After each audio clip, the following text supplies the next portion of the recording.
Olá, pessoal, tudo bem com vocês?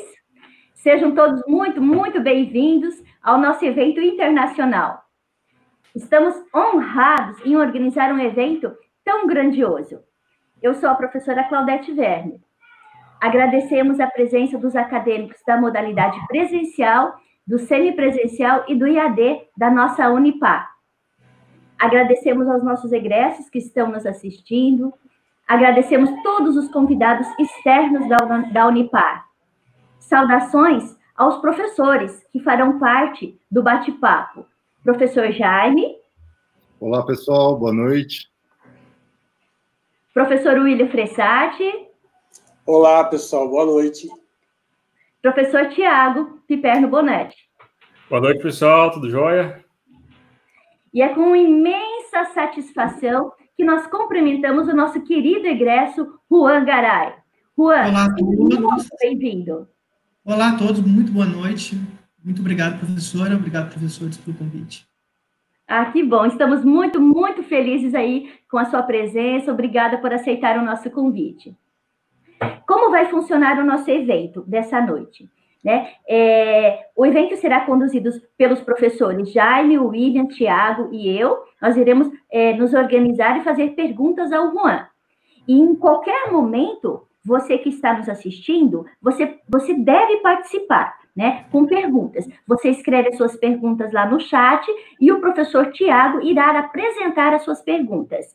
É muito importante que você se apresente, certo? Diga o seu nome completo, qual é o seu curso e qual é a sua unidade da Unipar. E aí você apresenta a sua pergunta ao Juan. E aí nós iremos direcionar e o Juan irá responder.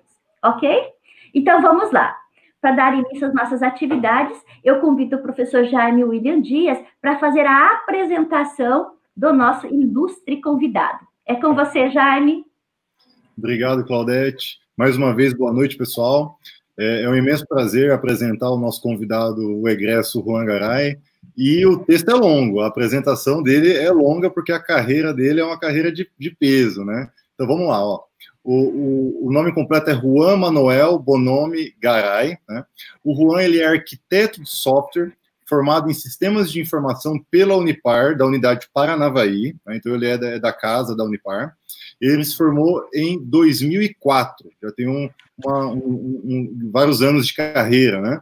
Possui pós-graduação em orientação a objetos Java, possui MBA em computação avançada pela Universidade Federal do Rio de Janeiro, possui larga experiência em tecnologia Java, se especializou em Java. Ele estagiou na Justiça Federal de Paranavaí como desenvolvedor Java Júnior, foi desenvolvedor pleno JTE na Ataque Consultoria Sistemas de Maringá, atuou como desenvolvedor sênior JTE no desenvolvimento de software pela Elosoft de Blumenau, Santa Catarina. Ainda pela Elosoft, ele atuou como consultor de arquiteto Java no 9º Tribunal Regional de Trabalho de Curitiba, no Paraná, e também no 15º Tribunal Regional de Trabalho de Campinas, São Paulo, e também pela Elosoft nas lojas Colombo, em Caxias do Sul, Rio Grande do Sul. Ele desenvolveu também a atividade de arquiteto JTE e SOA na BNDES, olha só, lá no BNDES. Já atuou profissionalmente como arquiteto SOA, BPM, ESB no Bradesco Seguros, foi líder de aplicativo transacionais, responsável por coordenar os projetos de aplicativos transacionais para o BNDES, tá? Atuou como líder sênior arquiteto BPN, ESP e SOA na PowerLogic, em Minas Gerais, atuou como arquiteto de integração sênior na empresa E-Wave do Brasil, pela Secretaria de Estado de Fazenda do Rio de Janeiro, e atuou como arquiteto de integração sênior na empresa Itatu Seguros, também no Rio de Janeiro. Essa é a trajetória do Juan aqui no Brasil, né? Aí ele se despediu da gente aqui e foi para Portugal. Aí lá em Portugal, ele atuou como arquiteto de integração na CTT. A CTT é equivalente aos nossos Correios no Brasil, né? É o nome que se dá lá em Portugal, é o CTT. E também, e atualmente, ele trabalha na CIBS. CIBS é um sistema de pagamentos de Portugal, né? Ele vai explicar para a gente melhor o que é isso. Ele atua como arquiteto de integrações na CIBS atualmente. Essa é, orgulhosamente, né, não tem como resumir essa trajetória do nosso convidado, Juan Garay. Então, pessoal, para nós é uma alegria, é uma honra toda vez que nós podemos organizar um evento, né? E a gente pode contar com os nossos egressos para contar a sua trajetória profissional, para que você, que é o nosso acadêmico, para que você possa ter a inspiração nessas trajetórias. E talvez você consiga fazer uma caminhada profissional de tanto sucesso quanto do Juan, ou até mais ainda, tá bem? Então, vamos lá. Para a nossa primeira pergunta. Juan, faz 15 anos que você se formou. 15 anos. Ele entrou na nossa Unipar no ano de 2000, se formou em 2004, né? A sua trajetória profissional durante esses 15 anos se aproximou daquilo que você acreditava que seria um dia? Quais eram as suas expectativas iniciais e quais são as suas expectativas futuras? Conta para a gente um pouco desses 15 anos. Parece que foi ontem. Parece que foi ontem que eu me formei, fazendo o primeiro, segundo, terceiro, quarto ano. Eu sempre quis fazer uma faculdade e eu sempre tive amor pela programação, por computadores, desde que surgiu. Foi mágico, mas assim, esses 15 anos passaram assim como se fosse ontem, né? Assim, vendo tudo que o professor leu sobre a minha trajetória. O que eu posso dizer é o seguinte: foi muito mais do que eu esperava. Eu esperava conseguir um bom trabalho, eu esperava ter uma remuneração boa, mas eu consegui muito mais. Eu consegui fazer amigos, eu consegui resolver problemas, eu consegui dar uma vida melhor para minha família era humilde. E tudo isso graças ao meu esforço, ao meu estudo, às pessoas maravilhosas que passaram pela minha vida, os meus professores. Agradeço muito eles foram fantásticos, porque me aconselharam em momentos difíceis. Professor, o que você acha? Eu vou mudar de cidade? Não, vai, arrisca. Quando eu me formei, não havia tantas oportunidades para trabalho na região, e aí eu fui para Maringá, e em Maringá eu comecei a trabalhar como desenvolvedor Java. Depois eu comecei a fazer uma pós-graduação.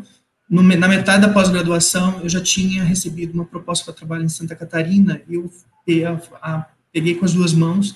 Então, eu posso dizer o seguinte: foi muito mais do que eu imaginava. Assim, eu esperava ganhar bem, assim, realizei meu sonho, assim, financeiramente foi muito bom. E hoje, assim, expectativa para as coisas futuras, hoje eu quero mais conciliar minha vida profissional com a minha vida social, minha família. Sou casado, conheci minha esposa na Icatu Seguros antes de vir para Portugal. E aí no Rio de Janeiro já as coisas não corriam tão bem, e aí nós resolvemos nos mudar para Portugal. Então, falar de futuro é falar de continuar crescendo profissionalmente. Eu nunca parei de estudar, isso é fato. Por mais que eu não tenha mais feito um curso extensivo de 1 ou 2 anos, mas eu faço cursos de 2, 3 meses por N empresas. Posso até falar, acho que não é problema, Coursera, Udemy, são várias, tem outros também, se não me engano. São empresas que te dão um conhecimento que você precisa naquele momento. E é isso, eu acho que foi muito mais do que eu imaginava. Eu não me imaginava aqui, foi acontecendo. Falei, olha, eu posso fazer isso? Posso. Aí cheguei lá, não posso continuar mais. Assim foi, nunca parou. E nunca vai parar também. Nós temos outros planos, então é isso que eu quero dizer para vocês.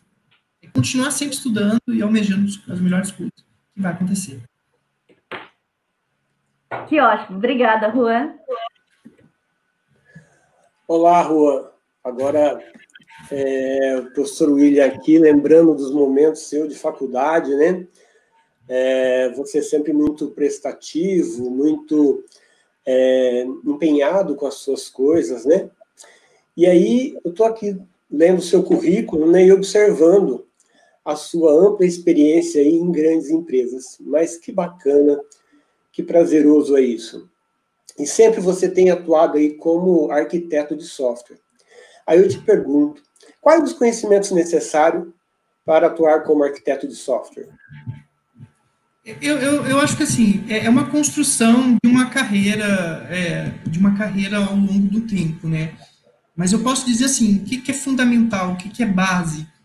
E você que está me ouvindo agora, aluno do curso de Sistemas de Informação, ou que gosta de informática, ou para qualquer outra nível intelectual, nível de fazer as coisas, é ter as bases necessárias.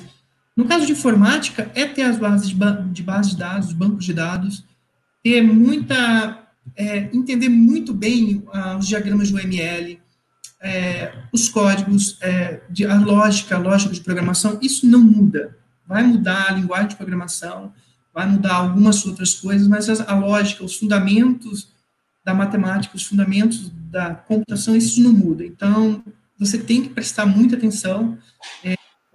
Hoje, se eu fosse voltar atrás, eu teria prestado muito mais atenção em UML. Ou seja, o UML é muito importante para você fazer seus diagramas. E a respeito de ser arquiteto, eu acho que uma das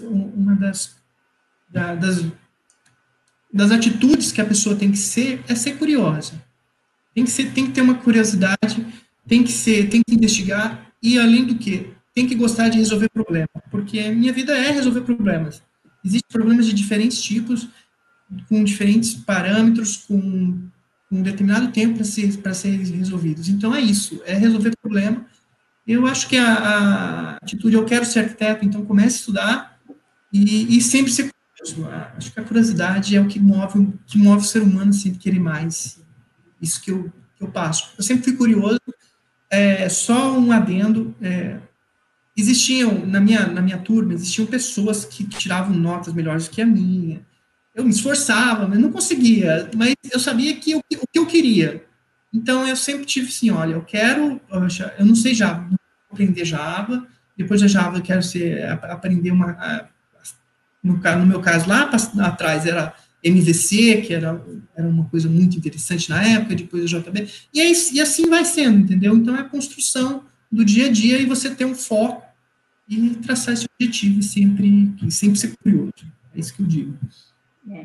Que bom ouvir você falando isso, sabe, Juan? Porque a gente sempre fala para os nossos acadêmicos que o profissional da tecnologia da informação é o cara da solução, né? É o cara que sempre está disposto a resolver o problema dos outros. E isso já tem que ser uma prática desde a academia, né? Então, não pode ser aquele acadêmico que acha tudo muito difícil, que reclama de tudo, né? Ele tem que encontrar solução. Porque desenvolver este perfil desde a época da graduação, desde a época da academia, é que vai fazer toda a diferença no mercado de trabalho. Aí você já vai para o mercado justamente com essa habilidade muito bem desenvolvida, encontrar soluções, resolver o problema dos outros e ganhar por isso. Isso é bom demais, não é, Juan? E é bem remunerado. Pode acreditar em mim, é muito bem pago. E eu lembro, assim, só uma coisa boba que me passou pela cabeça agora, lá eu lembro quando a gente estava na 100 Pars, aí uma vez passou um clipe sobre Matrix, de ser arquiteto, o arquiteto fazia toda a construção de Matrix, aquilo, você vai ser, o arquiteto faz a construção, a concepção do software. Por exemplo, essa integração que a gente está vendo aqui agora foi trabalho de arquitetos, foi trabalho de desenvolvedores, os arquitetos fizeram um plano. Isso é possível, agora que a gente fez aqui, vamos deixar para os desenvolvedores fazer. É claro que aí tem outros trabalhos, tem o trabalho de análise, tem o trabalho de bancos de dados, tem o trabalho de gráfica, mas os arquitetos que fazem a concepção de tudo que existe. Vejam por isso. E nunca vai deixar de ser moda, entendeu? Um arquiteto sempre vai ser necessário, um arquiteto para quê? E a experiência, tá? Não é uma caixinha, não existe um curso, fazer um curso de arquitetura. O que vai te dar é a bagagem de você trabalhar em vários projetos, em diferentes companhias, em diferentes empresas, conhecer diferentes pessoas, com diferentes parceiros, e assim. É isso mesmo. Então, isso é muito importante, né, Juan? Em um determinado momento da academia, você se inspirou, talvez foi num vídeo, mas aí você falou, opa, eu quero fazer isso, entendeu? Então, o acadêmico precisa ter esses incentivos, essa motivação, esse encantamento pela profissão em um dado momento durante a sua graduação, para que ele possa, de fato, trabalhar e lutar por isso, porque nada veio de graça. Essa sua trajetória maravilhosa não veio... Eu te conheço, né, muito bem, né, Juan? Eu sei o quanto você sempre foi determinado, como o professor William falou bem, né? Determinado, com seus objetivos já bem definidos, né? É isso que faz de você um grande profissional. Muito obrigado. Só lembrando, assim, que você me deu muita força no segundo ano Foi o ano que eu perdi meu pai, eu fiz meu primeiro ano, foi maravilhosamente bem. Aí no segundo ano meu pai faleceu, e aí eu tive que assumir a responsabilidade da minha família, da minha mãe e da minha irmã, então foi pesado, mas não tinha o que fazer, era seguir em frente, isso, todos nós temos problemas, então o que faz a diferença é como a gente vai lidar com eles. Exatamente. É isso. É a mensagem que eu passo. E nada é tão difícil, é trabalhar, é resolver, enfim, me surpreende até onde eu cheguei e onde eu posso chegar mais. Só depende de fazer as coisas, entendeu? Então, de fazer, de trabalhar, de estudar. Depende de ninguém. Para nós não é uma surpresa, porque a gente sempre reconheceu em você uma pessoa muito determinada, né? Então, até quando nós fizemos nossos primeiros contatos, né? Eu sempre gostei muito de viajar. E o Juan era um aluno do primeiro ano, né? E um dia ele disse, nossa, professora, como eu gostaria de viajar assim também. E eu disse para você, lembra, né, Juan? Juan, você vai viajar muito mais do que eu. Então, e hoje está aí o Juan, viajando pelo mundo inteiro, né?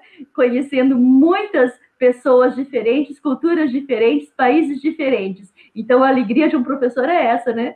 Quando a gente recebe um menino na graduação, como todos vocês, né? Ainda são com seus 17, 18, 20 e poucos anos, né?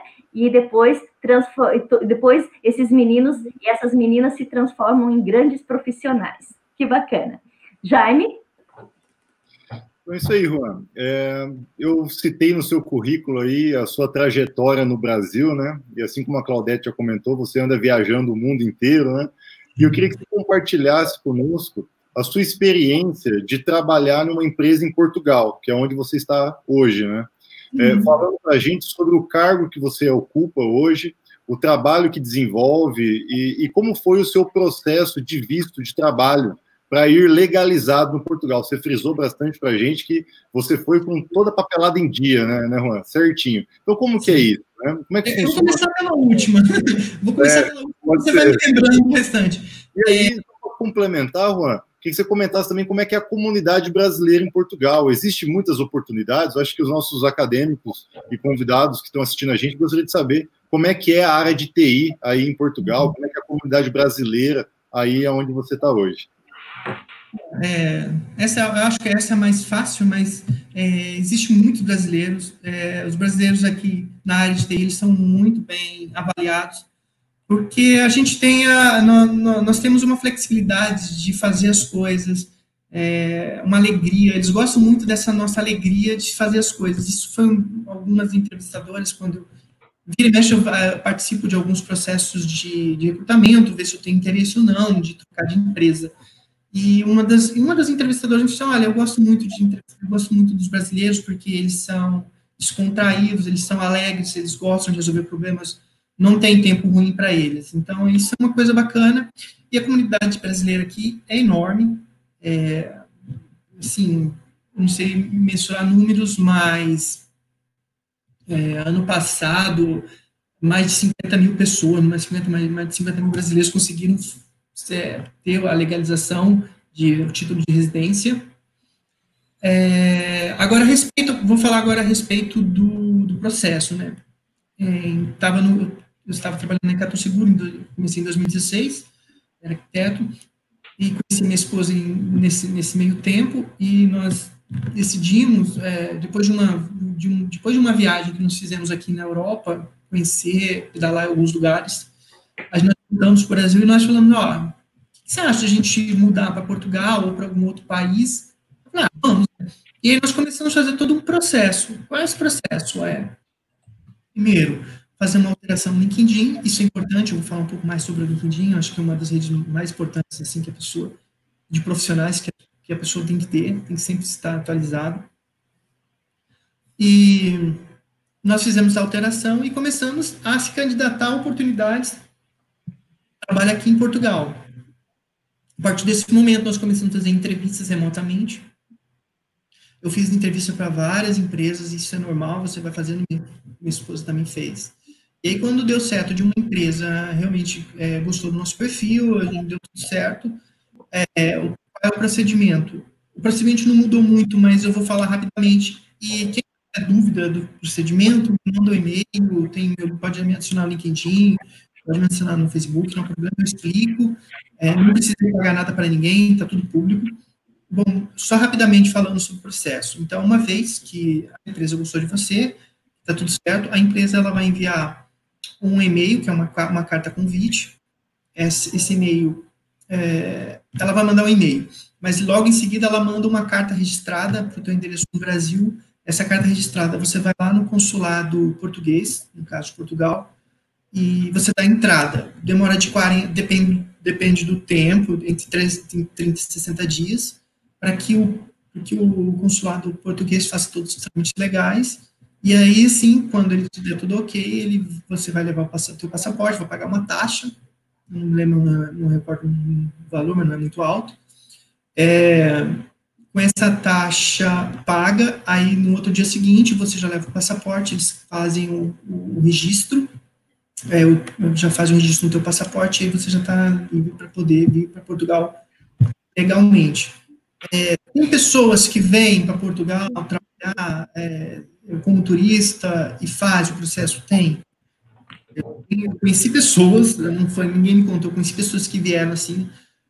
A empresa portuguesa, como eles precisam se precisa muita gente para trabalhar com TI, o mercado está aquecido, por mais que problemas de coronavírus, problemas de pandemia, mas o mercado está aquecido, então as empresas o que elas acabam fazendo com uma pessoa que está irregular? Elas vão lá e regularizam ela.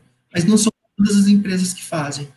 Eu recomendo vir legalizado, acho que não existe paz, acho que é importante você ter paz na tua vida, porque quando você faz o processo, se você vier como turista e está pensando em trabalhar, e se o fiscal da alfândega percebe isso, ele pode te deportar, ele tem esse poder. Então, eu não recomendo vir, mas o importante é fazer os passos legais, fazer as entrevistas, perguntar sobre a empresa, isso é importante, perguntar para pessoas que já estão aqui, se a empresa é séria, se tem outras pessoas trabalhando, fazer todo esse levantamento.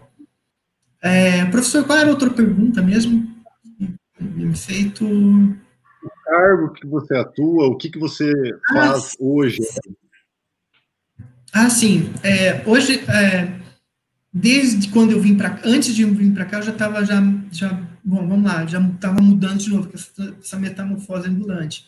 Eu sabia que a parte de há 3 anos atrás, eu sabia que essa questão da transformação digital, que seja a disponibilização de todos os serviços APIs, para poder ser consumido por outras plataformas, mobile, outros sistemas também, isso ia acontecer e já está acontecendo, que é a transformação digital. Então, no meu cargo hoje, eu trabalho na Cibis Payments, eu disponibilizo APIs, desenvolvo as APIs, o serviço RESTful, para que os outros bancos, os outros parceiros, aplicativos mobile façam o consumo desses serviços, dessas APIs, para que eles dão continuidade ao seu negócio.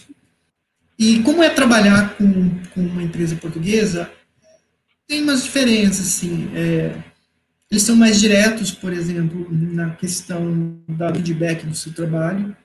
Eu posso dizer um pouco que eu já tenho um pouquinho de experiência no Brasil, então eu lembro que a gente ficava, para você falar que um trabalho não estava tão bom, você tinha que não melindrar a pessoa, assim, olha, interessante, você faça diferente e tal. Aqui eles são bem diretos e claros, retos, assim, olha, o trabalho não está bom, vai falar de novo. Entendeu? Eles são claros. Isso no início meio que assusta, mas depois você você entende. E os outros países europeus é a mesma coisa. Eles são diretos, o trabalho não está bom, não vão te passar a mão na cabeça, não vão. Mas eles são bem concisos nisso. E a questão do planejamento levam muito a sério. Então, se planejou, falou que vai fazer, tem que fazer naquele... Claro que, poxa, existe contratempo, existe ser justificado, sim, mas tem que ser aqui muito levado a sério isso. Então, eles são mais concisos nisso.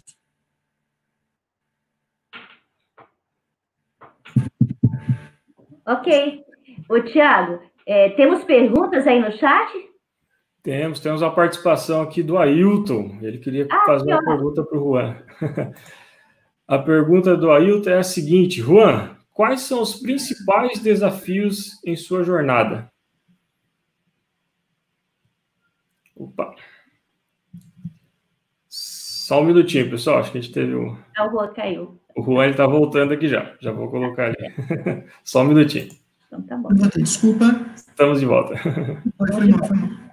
Não foi problema da internet, foi eu que apertei um botão que não deveria. Não tem problema. Por que eu apertei, enfim? Tá. Quais os principais desafios da minha jornada? Acho que foram vários. Por exemplo, hoje, da minha jornada inteira, um desafio que está me atormentando, mas eu estou conseguindo vencê-lo, é a questão do idioma, que é o inglês. Isso eu até falei com a Claudete: olha, Claudete, eu queria falar também a respeito do idioma, isso vai deixar bem claro. Se você não falar inglês, você está praticamente fora do mercado mundial, não tem o que fazer, você não consegue concorrer com... Você não consegue um outro emprego, você não consegue trabalhar para uma empresa de qualquer outro país, que mesmo que uma empresa fale francês, fale espanhol, fale italiano, fale alemão, ela vai trabalhar com um profissional que fala inglês. Isso, para mim, tem sido um dos principais desafios, porque aprender um idioma não é algo assim simples, é algo que você vem construindo, mas eu estou conseguindo, eu já consigo fazer entrevistas em inglês, então eu consigo já ter um feedback bom, já consigo viajar sem precisar da minha esposa. Minha esposa fala inglês fluentemente, então, quando ela não precisa falar nada é porque eu estou indo bem. Então, esse é um dos principais desafios que eu encontrei na minha jornada. Existem vários outros, por exemplo, a questão de você sempre ficar qualificado, de você sempre estar trabalhando com a tecnologia que pode despontar. Então, é sempre um jogo. A empresa nenhuma administra a tua carreira, você que administra a tua carreira, você que determina com o que você vai trabalhar. É isso mesmo. Se você tem um grau de conhecimento, você tem uma visão 360 graus do que está hoje no mercado. Poxa, então eu escolho as empresas com que eu vou trabalhar, entendeu? Então, não quero trabalhar com empresas nada a ver. Não quero trabalhar com empresas de COBOL, não quero trabalhar com empresas que trabalham com Delphi. Não trabalho com empresas .NET, porque não foi isso que eu estudei, não foi isso que eu fiz todas a minha carreira. Não tenho conhecimento, não sou desenvolvedor Android nem iOS, também não direcionei minha carreira para isso. Então, o principal desafio da tua carreira é saber escolher o que você vai querer fazer e direcionar todas as forças, porque é muito amplo. A informática é amplo demais. Então, é isso que eu digo. Quais os desafios? O desafio de ter um idioma, isso é importantíssimo hoje em dia. Acho que a pandemia, depois eu posso falar um pouco mais a respeito disso, as empresas portuguesas ficaram mais exigentes a respeito disso. Sem inglês, você já não trabalha, é muito difícil. Então, você vai precisar fazer entrevistas técnicas em inglês, vai precisar de ter um B1, B2, pelo menos. E o direcionamento é tudo na carreira, entendeu? Você tem que direcionar porque a carreira é sua, não é da empresa, não é de ninguém, é tua, você que é responsável por ela. Ok. Essas suas observações, as suas dicas, sabe, Juan, são muito, mas muito relevantes, porque você já está mostrando, né, para os nossos acadêmicos, né, e para os ouvintes, né, o caminho, né? Então, pessoal, considerem bastante essas sugestões, né? Vamos chamar de sugestões, né, do Juan, né? Não vamos chamar de conselho, mas de sugestão. Sempre, nós até comentamos sempre em sala de aula com os nossos acadêmicos, da importância, né, de sempre estar se capacitando e da importância, né, da língua estrangeira, em especial da língua inglesa, né? Obrigada, viu, Juan? O Thiago está me avisando que tem mais perguntas. Pessoal, a gente fica muito feliz com a interação de vocês. podem digitar, a gente tem aqui uma sequência de perguntas já para o Juan, mas a participação de vocês, né, é que vai fazer toda a diferença desse nosso evento. Então, participe, mande mensagens, que o nosso professor Tiago está aqui justamente, né, para atender vocês. Tiago, de quem é a próxima pergunta? Vamos para a pergunta aqui do Marilson. Ele diz o seguinte, Juan, ele quer saber se você sofreu algum preconceito por ser brasileiro aí, seja da comunidade ou de algum colega de trabalho no seu relacionamento aí durante a sua estadia em Portugal. Olha, faz 2 anos que eu me mudei, exatamente, foi dia 6 de junho, estou com 2 anos e 10 dias. Eu nunca sofri nenhum tipo de preconceito, de forma alguma. Eu trabalho eles não falam equipe, falam equipa, né? Eu trabalho numa equipe de 8 pessoas, eu sou o número 8, são 7 portugueses, eles são excelentes, não tenho que reclamar deles. Todos os meus chefes são portugueses, óbvio, trabalhando aqui. Eu já trabalhei também, no CTT eu trabalhava com uma equipe que era mista, tinha 3 brasileiros e mais 4, 5 portugueses. Eles são super gente boa, assim, a área de TI nesse sentido não há problema. Na área de TI não há problema. Como eu havia falado no início, eles gostam muito do trabalho dos brasileiros. Não sofri. Pode ser que outras pessoas tenham sofrido, mas aqui não há esse problema. Eles gostam muito, eles sentem uma curiosidade incrível para o nosso país. Eu poderia falar umas 3 horas do que eles me perguntam. Mas como? Por quê? Enfim, não, cara, não sei também. Mas eles gostam muito do Brasil. Eles têm uma curiosidade muito grande. Eles têm um carinho por os portugueses, assim, eles têm um carinho. Ok. Tiago, mais perguntas? Temos mais participações aqui. O Wagner, Juan, ele está perguntando o seguinte, com 35 anos, será que o mercado de trabalho em TI está aberto para trabalhar com essa idade, né? Claro, isso é uma outra coisa que eu percebo e eu vou falar para vocês. Eu estou com 38 anos, minha esposa tem um pouco de idade mais do que eu, ela já deve estar dormindo, porque agora já são meia-noite aqui no horário. Eu acho o mercado brasileiro fantástico, tem espaço para todos, igual eu falei, só seguindo, foco, aprender, estudar, que vai dar tudo certo. Mas o mercado de TI do Brasil, ele porque eu percebi isso com pessoas que eu trabalhei aí no Brasil, pessoas que tinham mais idade do que eu. Então, um profissional de TI, quando chega aos 50 e poucos anos no Brasil, ele é praticamente expelido. Ou ele vira um gerentão, ou ele vira um manager, ou ele troca até de função, mas não trabalha mais com TI. Por outro lado, aqui em Portugal, não. Aqui em Portugal, a média de idade das pessoas ela é alta. A média de idade de Portugal saiu hoje, no jornal português, que é de 44,5, a média de idade. Então, é um país velho, um país com bastante pessoas idosas, entendeu? Então, a taxa da população está diminuindo. Então, não existe preconceito nenhum. 35 anos é um menino aqui perto da cidade. É sério. Então, eu vou falar uma verdade para você. Claro, se eu voltar, não sei que o dia de amanhã, pode ser que eu tenha uma ótima oportunidade para trabalhar no Brasil e tal, voltaria sem problema.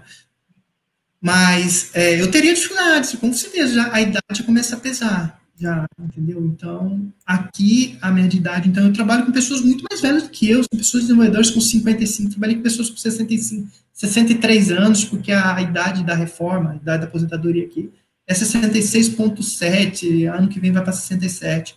E você tem que cumprir um período mínimo, não é só ter a idade, entendeu? Então, está aberto, sim.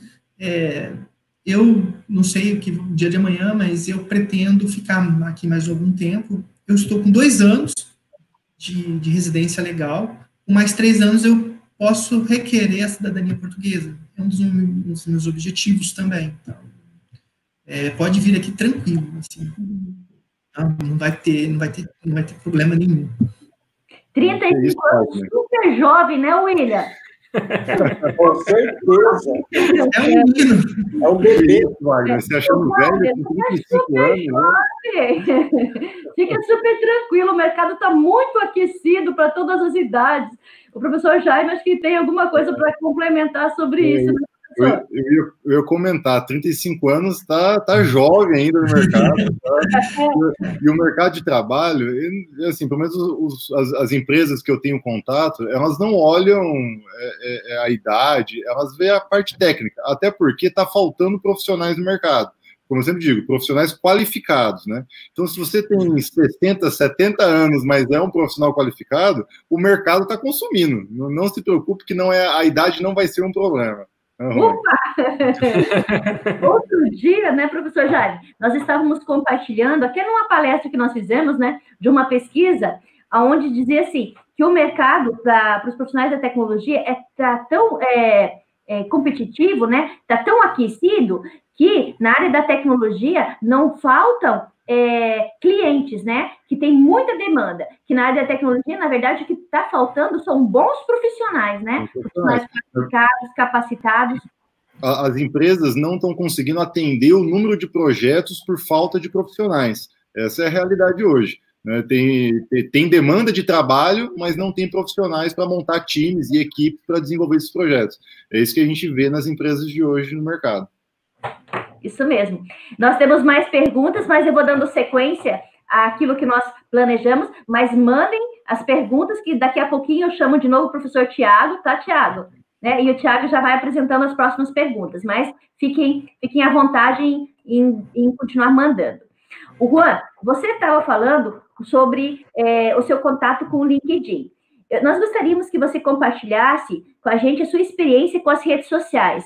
De forma muito especial, o LinkedIn. De que forma o LinkedIn te ajudou, as redes sociais te ajudaram na posição que você está hoje? Bom, desde que surgiu essa rede social, eu não sei qual foi o ano, eu já achei uma coisa interessante, já me cadastrei, e lá eu fui montando já, assim, fui colocando todas as minhas experiências, todos os cursos que eu estou fazendo, que eu vim fazer, e profissionais, por exemplo, por que é importante?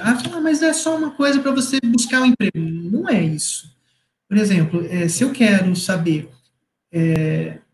por exemplo, eu já tive essa posição, na posição de líder, eu tinha que verificar quais eram os candidatos que eu estava entrevistando, para você ver se tinha alguma correspondência. Então, eu vi os LinkedIn, eu via quais são as pessoas com que ele trabalhava, com as empresas que ele trabalhou, com quais tecnologias, e aí, se tinha alguma pessoa em comum, eu ia ligar, olha, você trabalhou com Maria de Fátima, ou João da Silva?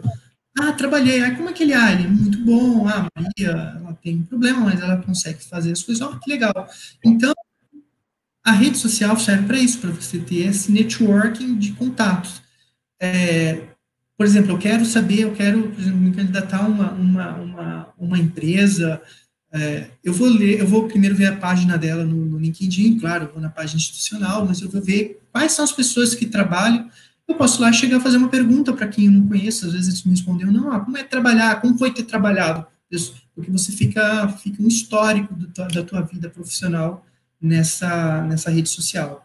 E isso é importantíssimo, assim, para você ter uma rastreabilidade do profissional, de todas as tecnologias, de todas as empresas, de todos os colegas, quem falou o que. Então, é nesse sentido que eu acho que é interessante essa rede social, né?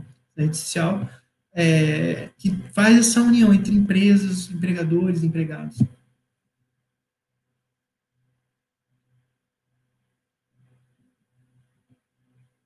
Ok?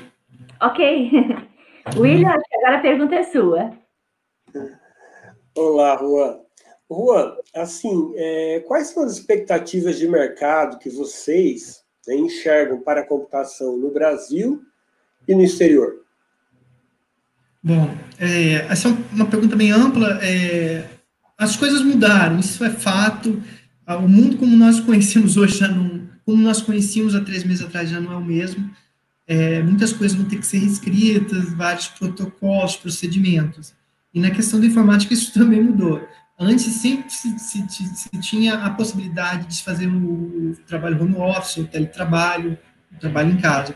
Isso foi uma perspectiva que mudou radicalmente. As empresas estão vendo que vale muito mais a pena deixar o funcionário em casa, cuidando da família, dando contrato com a família, ele está ali próximo do filho, da esposa, claro, no período de trabalho. As perspectivas é o seguinte, a questão imediata agora seria a transformação digital, ou seja, fazer essa passagem dos serviços, das aplicações se comunicarem entre empresas. Isso vai ser agora. Uma tendência que já hoje é muito difundida aqui na Europa é trabalhar com clouds. Isso é uma coisa muito interessante. Quem quer se especializar nessa área, ele vai ter muito trabalho. Se você fazer uma pesquisa no LinkedIn hoje, pegando o país de Portugal, Espanha, toda a comunidade europeia, você vai ver que sempre pedem já desenvolvedores cloud. O que é um desenvolvedor cloud? É um desenvolvedor que conhece uma stack de tecnologias, Docker, Kubernetes, que sabe quais são os significados dos termos PAS, AS, entendeu? Todas as partes de serviços, de como você fazer uma instância de serviço, como instanciar uma VM, toda essa parte vai ser importantíssima. Tem a parte também de desenvolvimento do DevOps. Entendeu? Então, essa é a parte em que eu vejo a computação já se direcionando para esse lado. E no futuro, eu já falo 2 a 3 anos para frente, a questão do data science, do data mining, do data science, que é a parte da ciência dos dados, ou seja, está se produzindo bilhões, trilhões de dados, então essa análise do cientista de dados vai ser primordial, ou seja, quem direcionar sua carreira hoje para cientista de dados vai se dar muito bem, vai se dar muito bem. Lembre que não é o objetivo, é o dinheiro, se o objetivo é fazer as coisas, o dinheiro vem com consequência. Se você for direto, eu quero ganhar, não, você vai se frustrar enormemente, meu amigo. Então, você tem que gostar de estudar, tem que ser curioso, e aí o dinheiro vai vir por consequência. E fazer, claro, o que eu falei, planejamento, foco. Cientista de dados é a profissão mais rara e quem sabe, quem consegue falar, olha, eu consigo transformar esses dados, que você tem bilhões de dados aqui em dinheiro, em venda, você vai ter alto cargo, você vai ser muito bem remunerado, enfim, vai ser muito feliz, posso te dizer. E aí, é claro, aí tudo que eu falei, direcionamento, falar inglês, aí, beleza, eu quero ser tudo isso, legal, então vou começar a estudar. Dedique 30%, 40%, 50% do seu tempo no início agora para falar inglês. Uma vez falando inglês, aí você consegue, você não fica restrito ao português, você só lê notícias em português, ou lê em inglês muito malmente, com translator, não. Inglês e todas as matérias do curso de Sistema de Informação, base de dados, banco de dados, ML. Não tem erro. É só isso aí, assim. Eu que queria estar no primeiro, segundo ano, sabendo tudo que eu sei hoje, nossa, eu não teria dado tanta volta, eu já teria direto no caminho, é aqui que eu tenho que seguir. É isso. E a gente fala sempre assim, né, o Juan, tudo isso sempre agregado também à paixão, né, pela tecnologia, né, porque a gente pega a gente como exemplo, né, eu sou tão encantada com o meu trabalho, eu trabalho assim, 8 horas, 12 horas, sábado, domingo, feriado, é paixão. Não é que eu estou trabalhando, eu acho que estou me divertindo. Então, eu acho que a grande sacada do sucesso está justamente aí.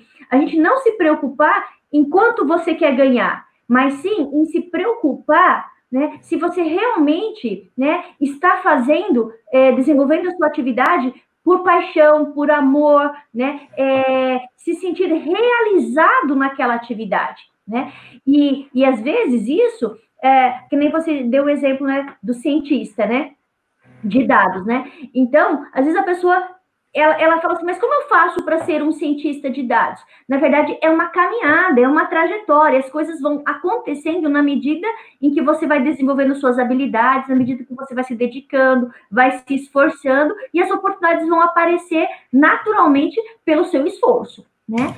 Então, achar que um dia vai dormir e acordar já ganhando milhões, não vai ser assim, né? Então, quando você faz, né, qualquer atividade, e sempre faz bem feito, mas qualquer atividade, até mesmo aquele ritual seu de você acordar todos os dias de manhã, acordar bem disposto, bem animado, lavar a louça da cozinha, entendeu? É uma atividade pequena, mas se você fizer com alegria, né, você vai levar tudo isso para o seu dia a dia, para a sua profissão, né? Então, tudo é uma consequência, né, Juan?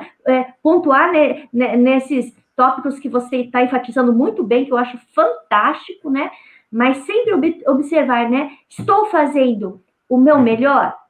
Eu fiz dentro das expectativas, né, da minha equipe, ou eu fui além, ou eu deixei a desejar, né? Então, fiquem atentos, tá bem? E são os fundamentos, né, professora? Por exemplo, ser cientista de dados, eu acho muito legal. Mas sabe qual é a base de cientista de dados? Banco de dados. É muito mais, mas se você não tem aquilo fixo, se você não... eu quero ser um arquiteto. Poxa, aprenda um ML. Você vai usar todos os diagramas de componente, de classe, sequência, para poder expressar a ideia. E a arquitetura é universal. Você pega um diagrama que é feito por um brasileiro, por um professor, ou seja, bem feito, um alemão vai conseguir entender, um americano vai conseguir entender, um chinês vai conseguir entender. É universal. Exatamente. E a base é essas bases que eu lhe falei. E falar inglês. Quem está nos primeiros anos, poxa, foca no inglês. Quem está no último ano, foca muito mais. Não tem dinheiro, poxa, vai no YouTube, tem tanto curso bom, tem tanta coisa. Eu não consigo falar, mas, sei lá, tem alguns professores que falam inglês, então, a maioria, eu acredito que falem. Então, fala, professor, eu não sei, vamos falar um pouco de inglês aqui? Ele vai te dar um feedback. Eu acho que é importante, até o Skype você consegue pegar pessoas do mundo inteiro. Não dá para ter desculpa, não dá para ter desculpa no mundo de hoje, de você não fazer as coisas. É só mesmo dedicar um tempo, tem que dedicar. Muito bem. Tiago, acho que temos mais perguntas, né? Acho que do João, né? Isso, eu acredito que a do João, ele já até respondeu, né? Sobre o atual cenário e tal, o que ele acredita que sejam tecnologias, se você quiser complementar, né? Mas eu acredito que já está bem... Eu falei mesmo, acho que não... E aí nós temos uma pergunta do Mauro, que ele diz o seguinte, ó. Como que é trabalhar em Portugal? Como é trabalhar em Portugal? Eu posso complementar um pouco como é viver em Portugal. Posso dizer que é muito tranquilo. Trabalhar em Portugal também é bom. Eu me adaptei, estou me adaptando ainda, mas já estou gostando muito. Existem algumas particularidades, questão de férias, algumas coisas de contrato, mas não muda muito. A questão de você, eles são, igual eu tinha falado, eles são mais concisos, ou seja, eles vão te dar eles vão ser mais diretos. Isso é uma coisa que eu posso dizer, tirando o brasileiro, assim, tal, não só o brasileiro, óbvio, mas aqui, em outros lugares que eu vi, eles são mais diretos em te dar o feedback se o trabalho não está bom ou não está bom. No restante, são tão amigáveis como nos brasileiros. Eles partilham das nossas mesmas paixões, futebol, praia, então não é muito, sim, é bem interessante, entendeu? É bem legal, essa integração ela é muito mais fácil aqui.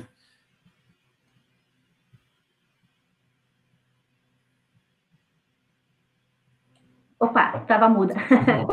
Tiago, vamos para mais uma pergunta, depois eu passo para os professores. Beleza, então. Vamos ver a pergunta aqui do Matheus. Ele diz o seguinte: você acha que no Brasil tem mais oportunidades de emprego na área de TI ou em outros países? O Brasil é um país gigante. Sim, existem mercados enormes. São Paulo é um mercado enorme. Tem vagas, tem muitas oportunidades. Tem outros polos. Eu já trabalhei em São Paulo, trabalhei em Blumenau, que também é um polo muito forte de TI, tem várias empresas. Maringá se destaca também por ter várias empresas de TI. Não sei, eu sei que, assim, em questões de oportunidades, acho que, veja bem, qual é o fator de inovação de uma sociedade? É a inovação tecnológica. A inovação tecnológica só vem com pessoas qualificadas, e as pessoas qualificadas de TI fazem muita diferença numa sociedade, desenvolvendo serviços automatizados, todo tipo de integração, todo tipo de automatização com serviços mobile, serviços web. Então, essa demanda, ela é grande em todo o mercado grande de custo. Na Europa tem muita demanda, né? Nos Estados Unidos, idem. Eu acho também no Brasil, no Brasil é grande. Não dá para te dizer onde tem mais. Eu sei que se você eu sempre tive um desejo de conhecer outros países, né? Mas com o tempo eu tive um conhecimento, uma vontade de morar em um país que não fosse o Brasil. E aí, como trabalho com TI, isso me deu essa oportunidade. Eu conheci, assim, esse outro lado. Eu acho que em ambos os lados, eu posso responder que em ambos, tanto o Brasil como em outros países, a demanda é muito grande e vai continuar grande. Não tem. O fator de inovação é um fator que só vem das pessoas, as pessoas que fazem o serviço, entendeu? Então, nós poupamos muito, posso dizer que os arquitetos, desenvolvedores, bases de dados, eles que começam a mover a economia para poder não ter desperdício, com uma série de inovações em si. A gente sempre acompanhou a trajetória, né, profissional do Juan, e eu sempre percebi assim, né, o Juan, ele sempre estava incomodado, ele sempre queria melhorar, quando ele atendia todas as expectativas dentro da empresa que ele estava, né, ele escolhia para qual empresa você queria trabalhar. Isso é uma coisa, assim, muito marcante da sua trajetória, sabe, Juan? Você sempre foi muito inquieto, né? Você, depois que alcançava o sucesso numa empresa, você ia para outra, e tudo isso foi agregando experiência, né? E imagine, né, que toda essa sua trajetória foi baseada nisso, né? E você sempre querendo aprender mais, descobrindo novas situações, novos cargos e novas empresas, né? Então, eu penso que, só para completar a pergunta, acho que era do Matheus, né? As oportunidades, né? O mercado da área de TI está muito aquecido, não só no cenário nacional, quanto no cenário internacional, né? O diferencial está no perfil deste profissional. Você tem que ser bom, você tem que ser muito bom, você tem que ser inquieto, você não tem que se sentir incomodado, você não pode somente se satisfazer com uma nota 6, 6,5, 7, né? Você tem que querer estudar e mais, e assim, realmente olhar para a academia, né, como uma parte da sua trajetória, se encantar pelas disciplinas, porque ao final, talvez o Juan ainda vai comentar sobre isso, né, da importância de você valorizar todas as disciplinas, né? Se elas estão na matriz curricular, é porque em algum momento da sua vida profissional aquilo vai fazer sentido, né? Então, nunca desvalorizar. Sempre pensa assim, bom, é uma disciplina que talvez não tenha tanta importância para você naquele momento, mas em um dado momento da sua carreira, aquilo vai ter uma conexão com outras áreas, né? Então, isso que é o bacana. Acho que a gente tem mais uma pergunta, né, Tiago? Temos uma pergunta aqui do Ailton. Ele quer saber o seguinte, Juan, o que te ajudou a decidir qual caminho seguir nessa área? Pois é interessante isso, porque quando eu entrei na faculdade, quando eu entrei na turma, a turma era composta por 80 alunos, incrivelmente, eu já tinha um computador, um 486, coisa, e eu já sabia programar, Malemar, um Pascal, um Delphizinho, eu sabia fazer. Aí eu falei assim, poxa, eu vou entrar lá e vou saber fazer as coisas e tal. Eu acho que tem outras pessoas que também sabem. Entrei com medo danado, falei, acho que as pessoas não entram lá. Aí quando eu fui ver que não era bem assim, são poucas pessoas que sabiam, poucas pessoas tinham conhecimento de computador, eu tinha. Então as pessoas foram aprendendo. O que me ajudou a decidir é fruto de um caminho. Vou dizer o porquê. Porque como eu sabia programar, então as matérias de lógica de programação nunca foram problemas para mim, C++, apesar que eu achava tinha que estudar pilha, fila, lista rubro-negra, enfim, aquelas coisas de C++. Eu não sei nem se tem essas matérias hoje, mas na época tinha. Mas lógica de programação, então me dava muito bem. Aí, quando eu terminei para fazer eu sabia fazer sistemas, sabia os conceitos, fazer tabelinha, fazer tela, então me dava muito bem nessa parte. Aí eu falei, quando eu fui fazer o trabalho de conclusão do curso, eu podia fazer um sistema que seria uma mão na roda, mas eu falei, não, eu quero um desafio. Aí, puxa, aí o que eu vou fazer? Ah, cara, eu gosto de cluster. Ah, eu tinha lido que cluster era uma coisa muito legal, então eu fiz um cluster de computadores. Na época ninguém entendeu muito bem, né? Todo mundo ficou surpreso. Pô, você podia ter feito sistema, você está bem. Não, vou fazer um cluster, porque eu queria trabalhar com redes. Olha só, em 2004, né? No início de 2004. Eu quero trabalhar com redes, então vou fazer um cluster. Então eu vou fazer um cluster de computadores. Eu consegui instalar na minha máquina uma VM, consegui simular 2 computadores, aí depois eu fiz uma instalação. Eu utilizei os laboratórios da Unipar na época, e aí eu destruí 8 máquinas. Eu falei destruir porque no final tiveram que fazer formatar novamente as máquinas, porque ficou, o boot lá não funcionava mais. Então a Claudete me deu a oportunidade de bagunçar algumas máquinas, então eu fiz um cluster de 8 computadores que davam resultado, foi até bacana. Eu gostei do que eu tinha feito, mas para a vida profissional, que ela não servia para muita coisa. Vou trabalhar com cluster? Não. Mas vou trabalhar com redes, eu estava gostando. E aí, o meu primeiro trabalho, antes de fazer a pós-graduação, nesse meio, eu já tinha feito inscrição para pós, também estava com. Eu posso querer desenvolver, continuar desenvolvendo, não vou descartar, mas eu queria trabalhar com redes. Não sei, eu achei que a redes era muito legal. Só que eu não consegui trabalhar, eu não consegui emprego nenhum como redes, nada. Só consegui trabalho como desenvolvedor. E aí eu larguei redes de lado, nada de computação paralela, essas coisas, não. Vou desenvolver, vou continuar meu caminho também, que eu gosto. E aí foi ganhando paixão, foi desenvolvendo sistemas. Aí não estava só contente em desenvolver sistemas, eu queria fazer análise, também fiz análise com desenvolvimento. Aí não fiquei contente com isso, falei, agora eu vou para arquitetura. Eu quero, já que eu acho que o que está sendo descrito, ou que está sendo passado para mim, não está tão bom. Eu posso melhorar. Como é que eu posso melhorar? Entendendo o trabalho do outro e fazendo melhor, tentando fazer melhor. Então, foi assim. Foi vendo o que o outro fazia, falei, vou fazer igual, vou fazer melhor, vou aprender com que vou fazer melhor do que ele fez, posso ter outro problema. Então, foi caminhando assim, mas foi curioso, porque realmente eu achava que ia trabalhar com redes quando terminei a faculdade. Nada disso aconteceu. Graças a Deus. Só para... Né, que eu baguncei as máquinas lá, os computadores, eu tinha que replicar as máquinas, enfim, eu nunca esqueço. Nem eu, Juan, você me deu um susto na época.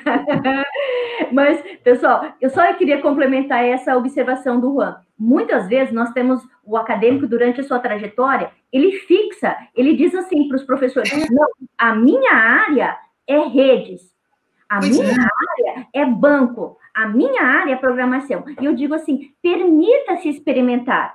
Você não sabe como está o mercado quando você se formar. Permita-se experimentar todas as disciplinas, né? Você tem uma história linda depois da graduação. Agora você tem que tentar se apaixonar por todas as áreas, porque tem alguns alunos que afirmam com todas as forças, eu não gosto...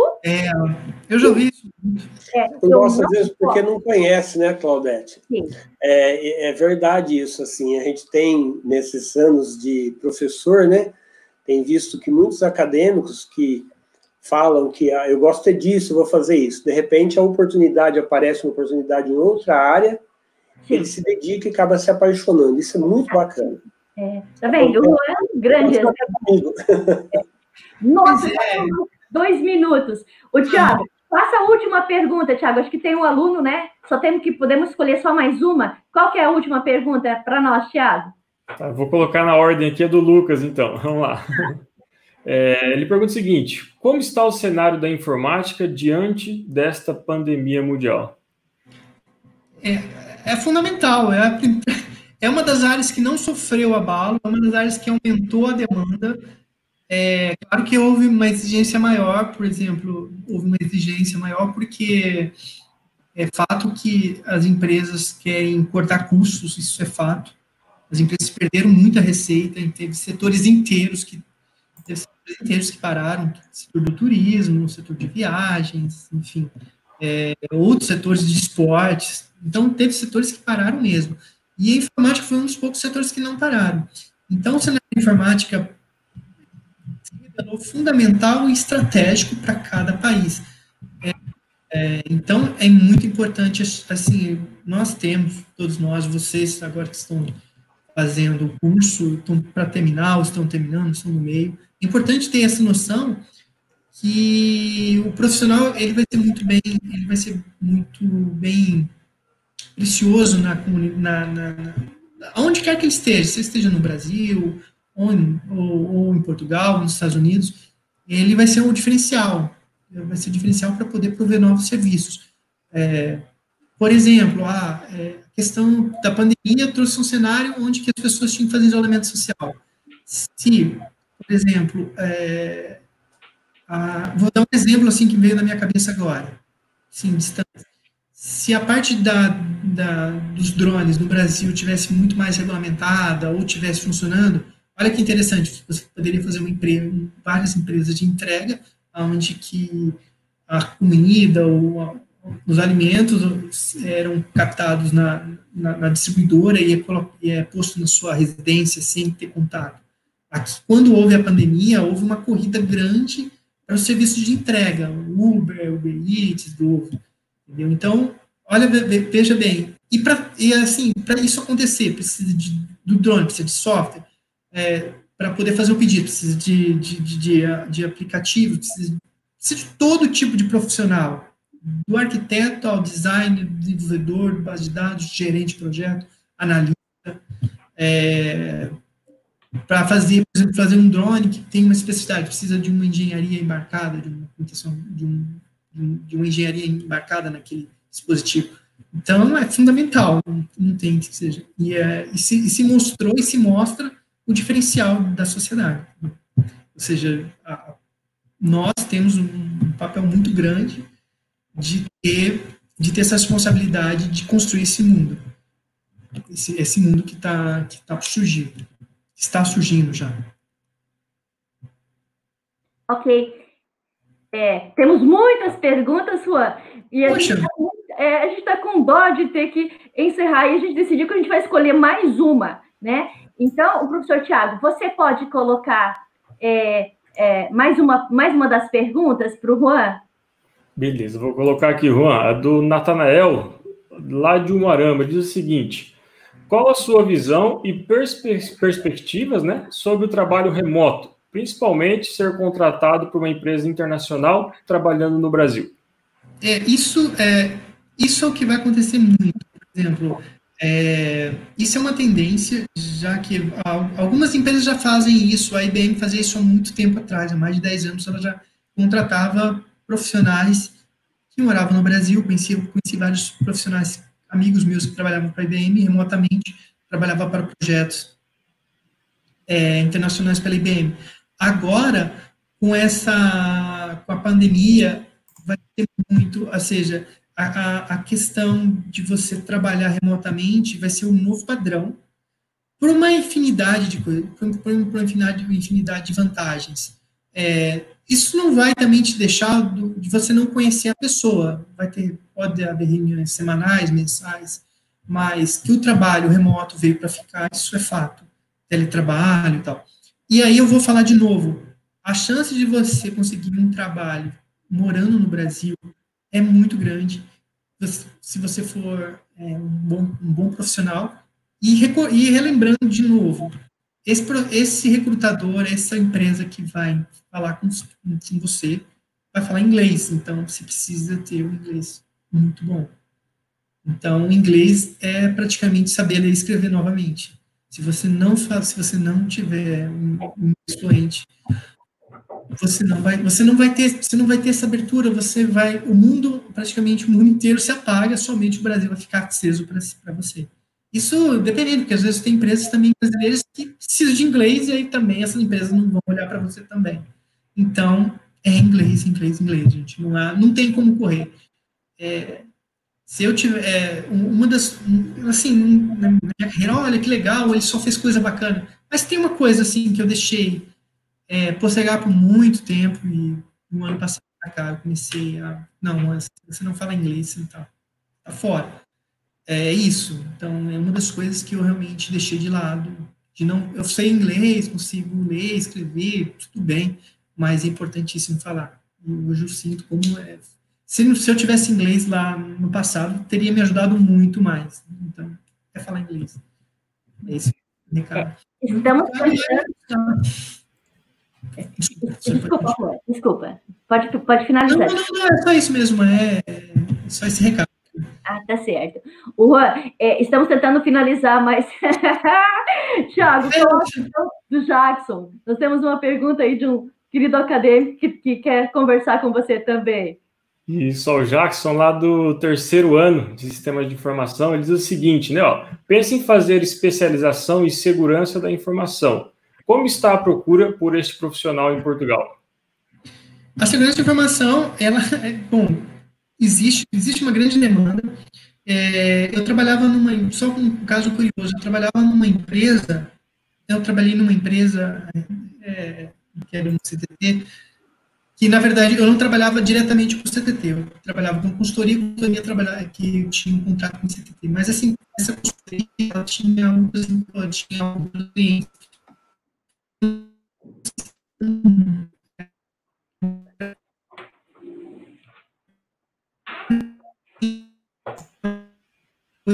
Eu acho que estamos tendo problemas, né? Deu uma cortadinha ali no Juan. Então, pessoal, eu só vou então para os recados finais, se o Juan conseguir voltar, lembrando que ele está em Portugal, tá bem? Aí a gente finaliza. A gente espera que vocês tenham gostado desse nosso formato, né? A gente sabe que nós estamos aí num período de isolamento, mas vamos olhar para o ponto positivo de tudo isso. Nós estamos aí, né, com uma série de webinars já agendados, né? Então, se nós estivéssemos no formato do presencial, como nós sempre organizamos muitos eventos na forma presencial, algumas pessoas a gente não conseguia trazer na forma presencial, por conta, né, do distanciamento, por conta de agenda, né? Então, eu fico feliz que a gente conseguiu, neste momento de isolamento, trazer pessoas que nós estávamos há anos sonhando em trazer para ministrar uma palestra de forma presencial na Unipar e também transmitir para quem está no formato da modalidade EAD e do semipresencial. Para o próximo, dia 23 de junho, que é na próxima terça-feira, nós já temos um outro webinar já programado, que é com 3 egressos que estão numa grande empresa de São Paulo, na PagSeguros, né? Então, o professor William só vai falar rápido. Ele voltou, Juan. Desculpa. Realmente, agora caiu. Agora foi problema técnico da telecomunicação. O professor William só vai, então, falar do próximo evento do dia 23, que é na próxima terça-feira. Agendem aí. Então, né, esse próximo evento aí, a gente está tão ansioso para que ele chegue logo aí, será na próxima terça-feira. Nós agendamos aí um encontro com 3 egressos nossos, que é o Altieri de Matos, né, que é coordenador de engenharia de software na PagSeguro, Fernando Godoy, que é especialista de software também na PagSeguro, e o Igor Henrique de Araújo, também na PagSeguro, ele é engenheiro de software. E a gente vai fazer um excelente trabalho nesse dia aí, né, Cláudia? Com certeza, neste mesmo formato, tá bem? Então, aguardem os meus e-mails, né?